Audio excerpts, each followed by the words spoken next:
Olá, bom dia! Linha de financiamento para renegociação de dívidas é aprovada pelo Senado e beneficia produtores rurais afetados por eventos climáticos e dificuldades econômicas. E os benefícios da rotatividade de cultura no plantio de batata salsa no interior do estado mineiro. Criação de animais para Lida, uma história de fé com a mãe dos pobres em Baipendi. 14 de junho, dia em que a igreja celebra a memória litúrgica da Beata Inhá Chica. E o Canção Nova Agro está bem mineiro.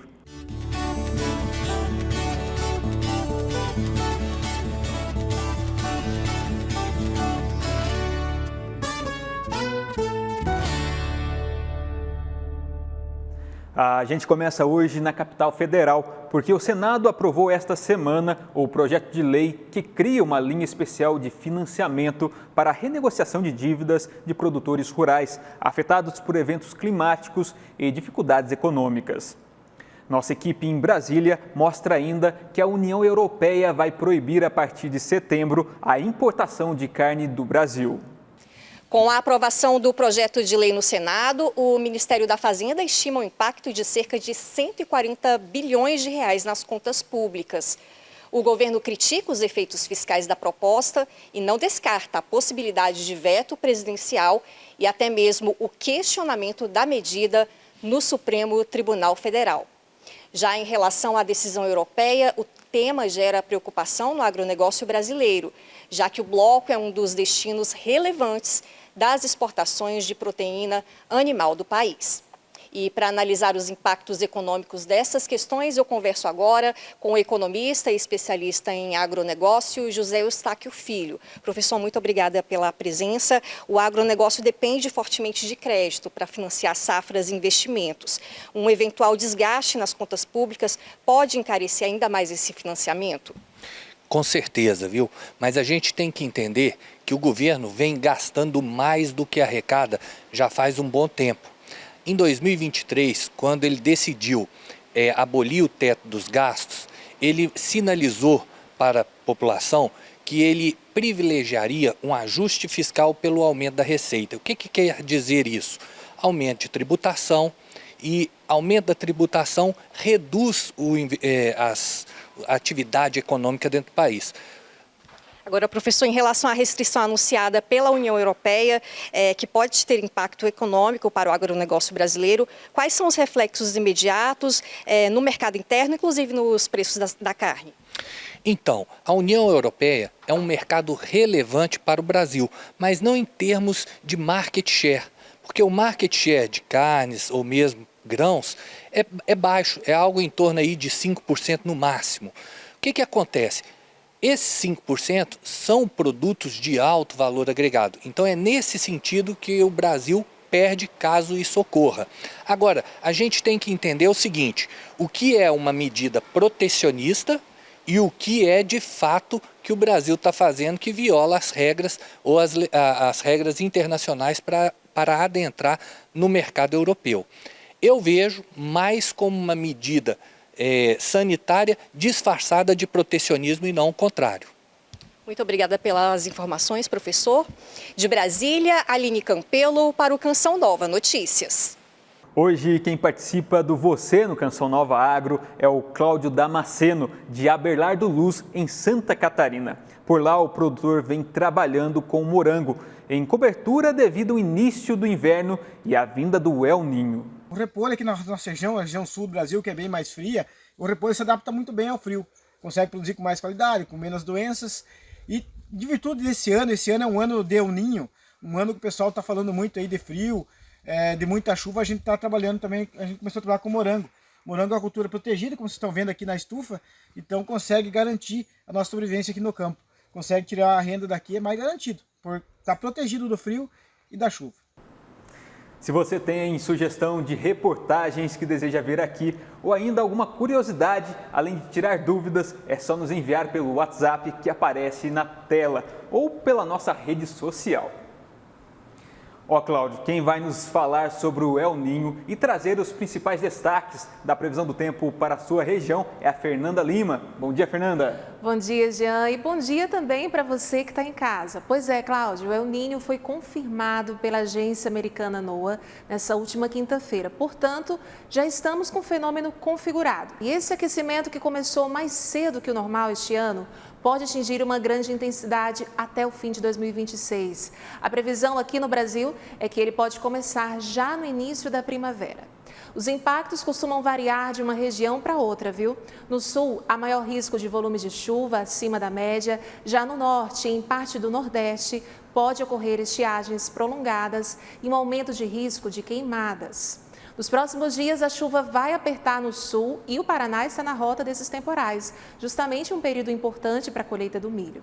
Os produtores de feijão também devem ficar atentos, porque a chuva pode comprometer a colheita. Até lá, a gente vai atualizando tudo por aqui. Fernanda, muito obrigado. Um ótimo domingo. Para você também. Em Tiradentes, cultura e tradição se unem às atividades do agro.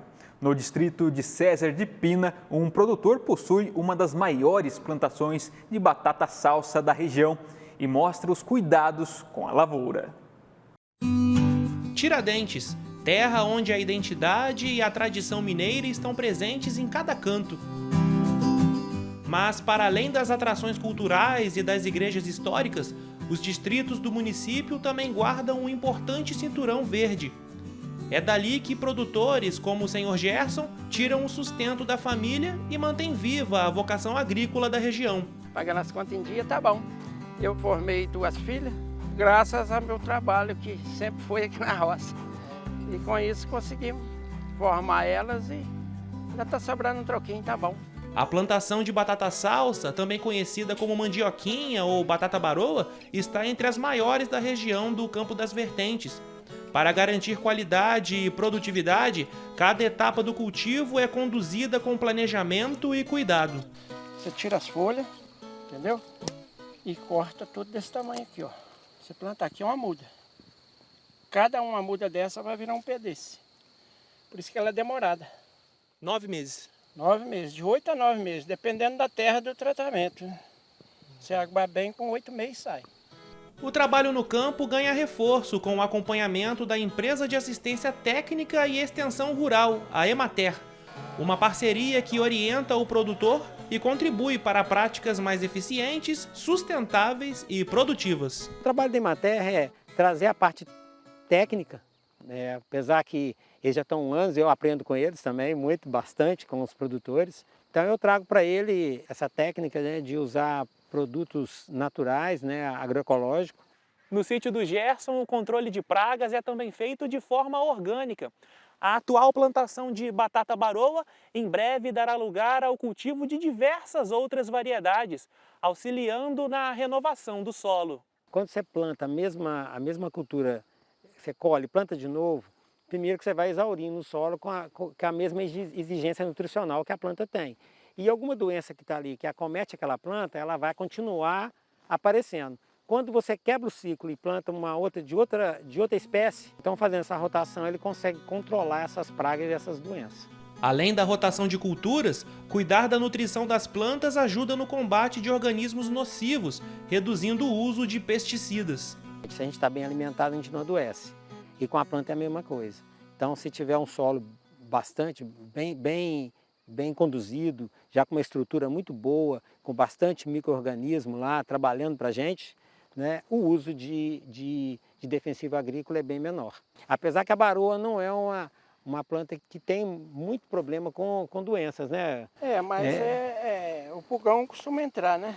Ele começa a sugar a folha, geralmente em folhas menores, e transmite algum vírus e acaba prejudicando a planta. Então você tem que combater ele. Se você consegue controlar a parte nutricional da planta, pode atacar, mas não vai trazer nenhum prejuízo comercial. Depois de todo esse processo, chega o momento da colheita e da limpeza do produto na lavadeira. Resultado de um trabalho que une tradição, conhecimento técnico e cuidado com a terra. Hoje a igreja comemora a Beata Inha Chica, Os testemunhos de sua intercessão estão na história dos fiéis. Por isso, a gente mostra o depoimento de um tropeiro que recebeu uma graça na terra da Mãe dos Pobres, como também era conhecida. Por aqui, o tropeiro trabalha há mais de 18 anos com a criação de jumento. Mas aqui eles já são, o pega aqui já é um jumento mais de reprodução mesmo. Não se costuma muito, até um animal dócil para você vir montar nele, mas ele é mais para criação mesmo, para reprodução. Mas o foco do peão é a criação e lida de animais próprios para o serviço do campo e cavalgadas. Os animais adequados para as cavalgadas e romarias precisam ser dóceis e oferecer ao cavaleiro um conforto durante a viagem. Mas não é só isso, não, Galvão? O animal tem que ser, o cavalo e o cavaleiro tem que se tornar um só, né? De corpo, alma e coração, né? Então, nessas viagens que a gente faz esse entrosamento do homem ao animal.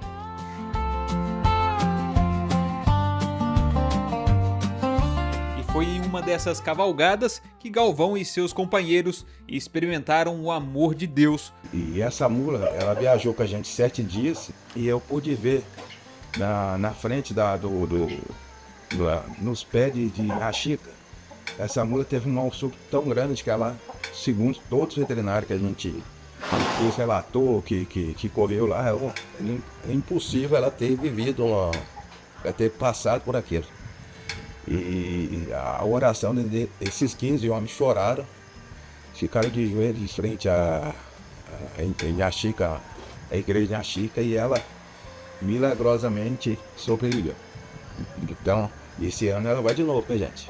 E para você que ainda não a conhecia, Inhaxica foi uma leiga, analfabeta, filha e neta de escravizados.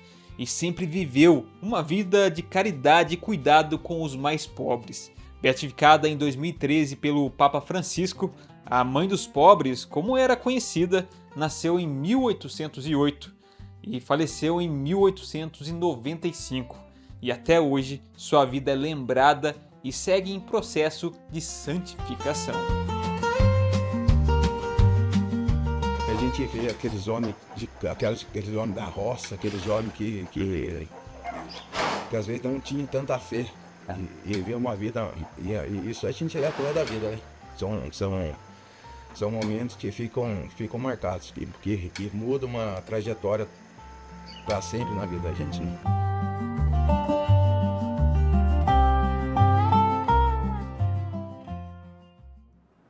Para comemorar o Dia da Beata, o Galvão e seus amigos cavalgaram até Baipendi e mandaram um registro do percurso.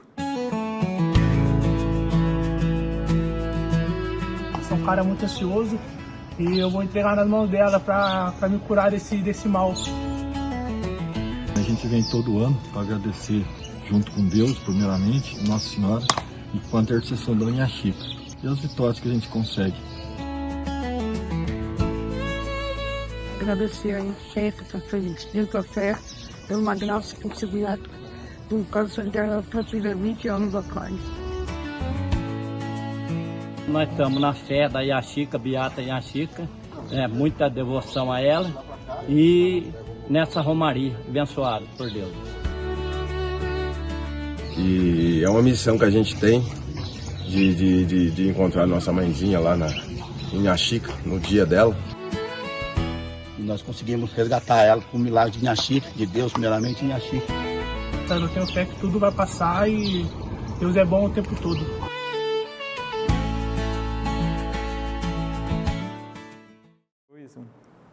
Inhaxica, rogai por nós.